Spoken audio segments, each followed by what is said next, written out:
Good morning. कैसे हो आप सब? चलिए आज हम पढ़ते हैं अंतर्दृष्टि या सूझ का सिद्धांत।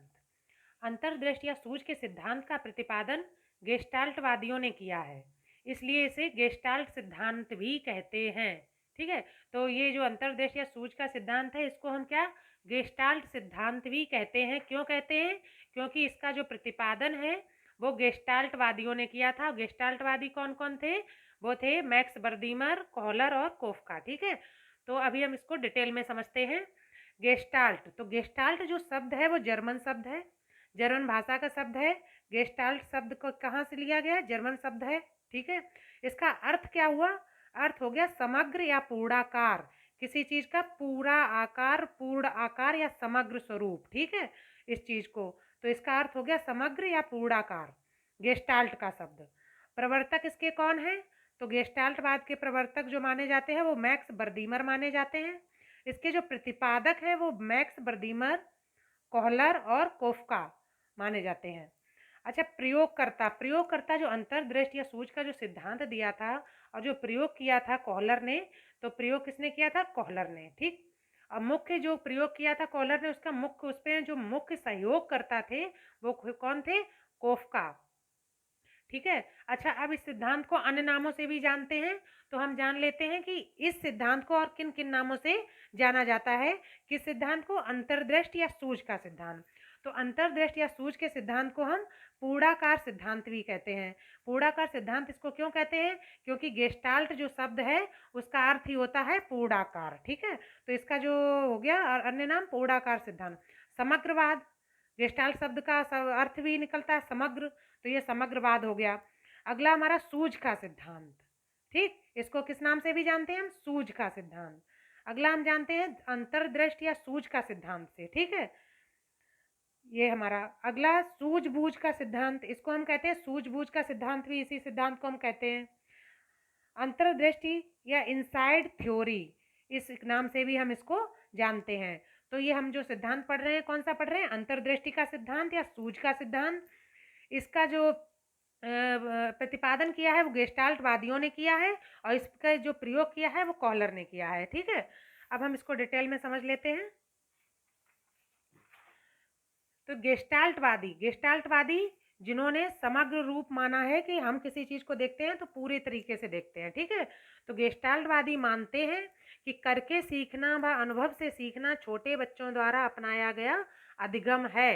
मतलब छोटे बच्चे जो होते हैं वो करके सीखते हैं या फिर देखकर सीखते हैं, अपने अनुभव से सीखते हैं। तो ये गेस्टाल्टवादी मानते हैं।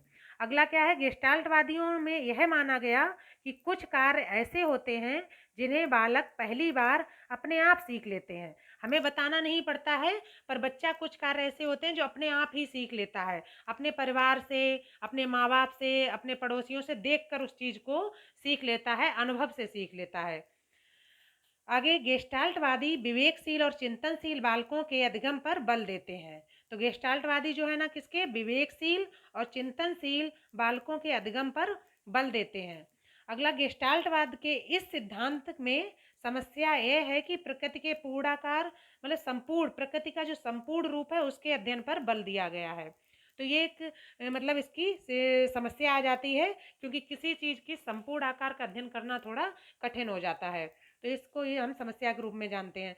अगला, जैसे इस सिद्धांत के अनुसार प्राणी जो कुछ देखते हैं, सुनते हैं, अनुभव करते हैं, एक पूर्ण आकृति बनती है। ठीक है, प्राणी जो कुछ देखते सुनते हैं उससे एक पूर्ण आकृति बनती है अनुभव के द्वारा। तो ये मानना है गेस्टाल्टवादियों का। तो गेस्टाल्टवादी क्या मानते हैं कि करके सीखना, अनुभव से सीखना, ये मतलब जो चीजें हैं ये छोटे बच्चों द्वारा अपने आप अपनाई जाती हैं, वो अनुभव से ही सीख लेते हैं। आगे देखते हैं प्रयोग। तो प्रयोग जो किया था वो कोहलर ने किया था। ठीक है, कोहलर ने अंतर्देश या सूझ के सिद्धांत में प्रयोग किया था। तो कोहलर ने अपनी पुस्तक गेस्टाल साइकोलॉजी में सुल्तान चिंपैंजी पर अपना प्रयोग किया था। ठीक है, जो चिंपैंजी था उसका नाम क्या था? सुल्तान। यहाँ से क्वेश्चन आपका बन जाता है कि कोहलर ने किस पर प्रयोग किया था, तो उसका नाम क्या था चिंपैंजी का? तो उसका नाम क्या था? सुल्तान था। तो कोहलर ने क्या किया? कोहलर ने सुल्तान को एक कमरे में रखा व छत से केले लटकाए। ठीक है, एक कमरा उसने लिया और उसमें छत पर केले लटका दिए। तो सुल्तान इन्हें प्राप्त करने का प्रयास करता है, असफल रहता है। अब ऊंचे केले लटकाए थे वो उसको प्राप्त नहीं कर पा रहा है। उसके बाद क्या होता है, सुल्तान चारों तरफ उस कमरे में देखता है, बारीकी से उस कमरे का अध्ययन करता है, तो उसको क्या दिखता है कि एक वहां पर बॉक्स रखा हुआ है और एक छड़ी रखी हुई है। तो उसको ये लगता है कि अब इस छड़ी से, इस बॉक्स से हम इसको प्राप्त कर सकते हैं। ठीक है, तो वह जब बारीकी से कमरे का पूर्ण आकार में अध्ययन किया, पाया कमरे में एक बड़ा सा बॉक्स और छड़ी रखी है। ठीक, तो सुल्तान के मस्तिष्क में अचानक विचार आया कि हम केले प्राप्त कर सकते हैं, और उसने केले प्राप्त कर लिए। तो उसके दिमाग में विचार क्या आया, इस छड़ी और बॉक्स के माध्यम से हम इन केलों को प्राप्त कर सकते हैं। तो उसने वो बॉक्स उठाया, उसके ऊपर चढ़कर उसने उस छड़ी से केले को उतार लिया। ठीक है, तो इस तरीके से संपूर्ण, मतलब जो कमरा था उसने संपूर्ण आकार में पहले उसका अध्ययन किया, उसने बारीकी से उस कमरे को देखा, उसके बाद समझा कि किस तरीके से हम इन केलों को पा सकते हैं। अच्छा, इसमें क्या है, कमरे में बॉक्स को देखना, समस्या का पूर्ण आकार का अध्ययन तथा बॉक्स का प्रयोग करना सुल्तान की अंतर सूझबूझ का परिणाम था। ठीक है, इसीलिए इसको अंतर्दृष्टि या सूझबूझ का सिद्धांत कहा जाता है, क्योंकि उसने पूरी तरीके से पहले कमरे को देखा, फिर अपने दिमाग से, अपनी सूझबूझ से उस बॉक्स को और छड़ी को प्रयोग करके उन केलों को प्राप्त किया और उसको मतलब भोजन किया उससे। अगला हमारा क्या आ जाता है कि जो सिद्धांत है गेस्टाल्टवाद का, किस किस कहानी में इसका प्रयोग होता है, किस तरीके से हम इसको समझते हैं। प्यासा कौवा एक कहानी है, पढ़ी होगी आप लोगों ने।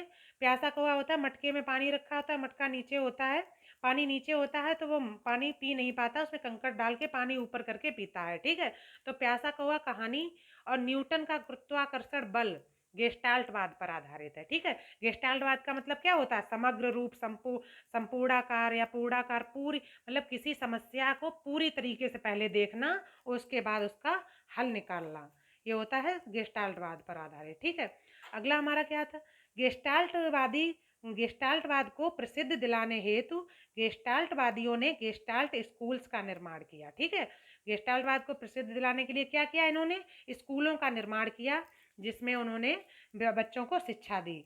इसके बाद गेस्टाल्टवादी जो होते हैं वो पूर्ण से अंश की ओर, इनका जो नियम है, वो सूत्र जो इनके लगते हैं वो क्या है, पूर्ण से अंश की ओर, स्थूल से सूक्ष्म की ओर। ठीक है, शिक्षण सूत्र को प्रतिपादित करते हैं। तो गेस्टाल्टवादी किस शिक्षण सूत्र को प्रतिपादित करते हैं, पूर्ण से अंश की ओर और सूक्ष्म, स्थूल से सूक्ष्म की ओर।